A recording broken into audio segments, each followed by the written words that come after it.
మేము 18 సంవత్సరాల క్రితం మా కమిటీ మెంబర్స్ కొంతమంది మా మావయ్య గారు దీన్ని స్థాపించారు. చేబ్రోలు నారాయణరావు గారు ఈ అన్నదాన సత్రాన్ని స్థాపించి కొంతమంది కమిటీగా ఏర్పాటు చేసి 18 ఏళ్ల క్రితం ఈ అన్నదాన సత్రం స్టార్ట్ చేశారు.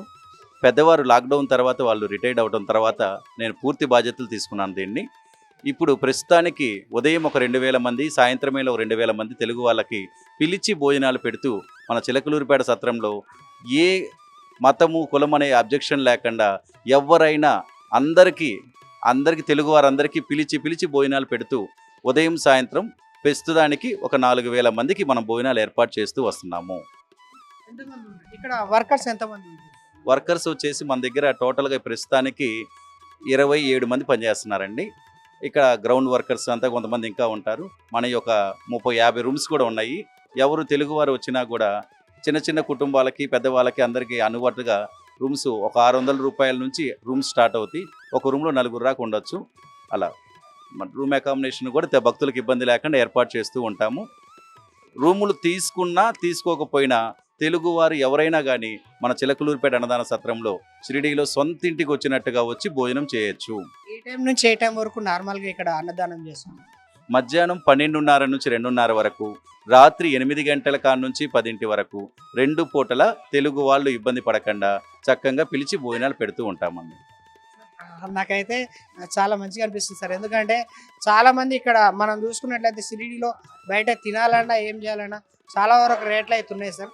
మీరు మరీ ఫ్రీగా పెట్టడం అంటే అసలు గ్రేట్ అనుకోవచ్చు. ఎందుకంటే కొంతమంది భక్తులు ఉండి లేక ఇక్కడ బాబాని దర్శించుకోవాలని చెప్పేసి చాలా వరకు వస్తుంటారు. మీ లైఫ్లో బాబా ఇంతగానం చేస్తారు కదా సార్, ఏదైనా మిరాకిల్ అయితే జరుగుంటాయి. అదే మన ఆంధ్ర ప్రభుత్వం వాస్తవంగా లాక్డౌన్ ముందు వరకు మేము ఉదయం సాయంత్రం మీద ఒక 1000 మంది భోజనం మాత్రమే పెట్టేవాళ్ళమండి.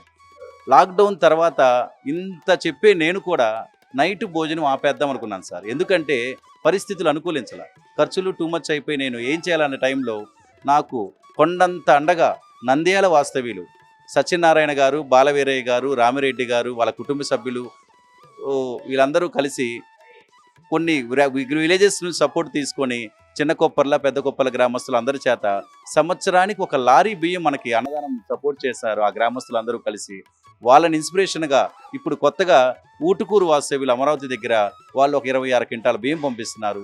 కొన్నూరు దగ్గర కట్టెంపుడు అనే చిన్న విలేజ్లో ఒక లక్ష్మి గారు అని ఒక లేడీ ఆ గ్రామం మొత్తం తిరిగి ఒక 25 క్వింటాల బియ్యం పంపిస్తున్నారు.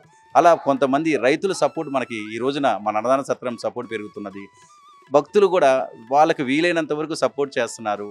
భక్తులు ఇచ్చినా లేకపోయినా మనకంటూ వచ్చిన వ్యాపార సంస్థలు ప్రతి రూపాయిని మన అన్నదానం కోసమే జాగ్రత్త చేస్తూ ఈ రోజున తెలుగువారి పిలిచి భోజనం పెట్టే స్థాయికి వచ్చామండి. ప్రస్తుతానికి సీజన్ అని లేకుండా ఒక 3000 మంది తక్కువ మన దగ్గర భోజనం చేస్తున్నారు ఉదయం సాయంత్రం మీద. ఎవరైనా చక్కగా వచ్చి సొంత ఇంటికి వచ్చినట్టుగా మన దగ్గర భోజనం చేయొచ్చు. ఇక్కడ సౌకర్యాలు ఇట్లా చూసుకున్నట్టు సార్ మేము కూడా తిన్నాం కదా, మంచిగా అనిపిస్తున్నాయి సార్. ఫుడ్ కూడా చాలా బాగుంది. అంటే బాబా మేము ఇంత దూరం వచ్చినాం కదా, ఫోటోలలో మాత్రమే చూసినాము. షిరిడీలో బాబా వడ్డిస్తున్నట్టు చేస్తున్నట్టు ఇదంతా చాలా దగ్గర ఫోటోలు అయితే మేము చూసినాము. బాబా గురించి ఇంకేమన్నా మీ మాటలు? ఇక్కడ చాలా ఏళ్ళుగా ఉంటారు కదా బాబా గురించి. బాబా విషయంలో ఒకటండి, స్వచ్ఛందంగా మనం నిజాయితీగా ఏ వర్క్ చేసినా 100% బాబా మన ఎందు ఉండి ముందుకు నడిపిస్తారండి. మాది ఒక చిన్న మిడిల్ క్లాస్ ఫ్యామిలీ మెంబర్స్ అయినా మేము ఈ రోజున ఇన్ని వేల మందికి పెడుతున్నాము అంటే హార్ట్ఫుల్గా బాబా మెరాకిల్, బాబా సపోర్ట్ లేకపోతే మనం ఏం చేయలేమండి. బాబా గారిని నమ్ముకున్న ఏ ఒక్క భక్తుడికైనా తెలుసు, పూర్తిగా ఆయన నమ్ముకున్న ఏ భక్తుడికైనా ఆయన ఇబ్బంది లేకుండా ఎంత బాధ నుంచి ఇబ్బంది నుంచి బయటికి తీసేస్తూ ఉంటారు. అలానే ఈ మా అన్నదాన సత్రానికి 100% బాబా సపోర్ట్ ఉన్నది కాబట్టి ఈరోజు ఇన్ని వేల మందికి మనం పెట్టగలుగుతున్నామండి. సాయిరామ్.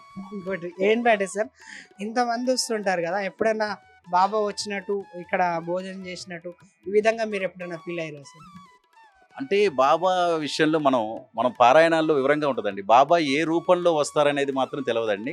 మంచి ఆకలి మీద వచ్చిన ప్రతి ఒక్కరి భక్తుల్లో మేము బాబానే చూస్తాము. ఇబ్బందిగా ఉన్న ఏ భక్తులనైనా కూడా సొంత ఇంట్లో మనిషిలా పిలిచి పిలిచే విధంగా పోయి ఉంటుందండి. బాబా ఏ రూపంలో వచ్చారో కూడా మనకు తెలియదు, కానీ 100% వచ్చారనే మేము ఫీల్ అవుతుంటాం. ఎందుకంటే చాలామంది మంచి ఆకలి మీద వచ్చిన భక్తుల్లో బాబానే మేము చూస్తాము. వాళ్ళకి కుదిరినంత వరకు సర్వీస్ ఇచ్చి భోజనం పెట్టే విధంలో ప్రతి భక్తులు మా బాబా రూపంలోనే వచ్చి భోజనం చేస్తారనుకుంటాం సార్. నాకైతే ఇక్కడ చూసుకున్నట్లయితే ఆ షిరిడి, చిన్న షిరిడి ఇక్కడే ఉన్నట్టు కనిపిస్తుంది సార్. ఇక్కడైనా బాబా ఉండి దగ్గర వాళ్ళందరికీ వడ్డిస్తున్నట్టు ఇదంతా వస్తే అదే వాతావరణం అయితే మోస్ట్లీ కనిపిస్తుంది sir. And thank you sir అందరి నుంచి, thank you so much. Problem Sairam అండి.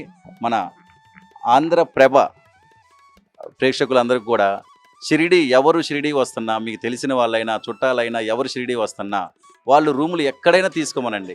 చక్కగా సొంతింటికి వచ్చినట్టుగా మన సత్రంలో భోజనానికి రావచ్చండి. ఆంధ్రప్రభ ప్రేక్షకులందరికీ కూడా బాబా బ్లెస్సింగ్స్ తెలియపరుస్తూ థ్యాంక్ యూ.